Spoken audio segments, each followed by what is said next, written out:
Hey guys, I'm going to show you how to delete Instagram account permanently.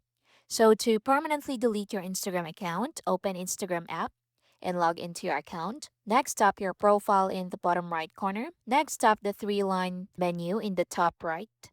So once you're on settings and activity, so under your account, select account center. So once you're on account center, scroll down and go to manage accounts.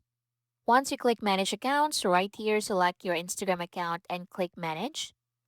Next, once you click Manage, from here, select Deactivation or Deletion. Next, from the option, select Delete Account. So deleting your account, this is permanent. So when you delete your Instagram account, your profile, photos, videos, comments, likes, and followers will be permanently removed. So click Continue.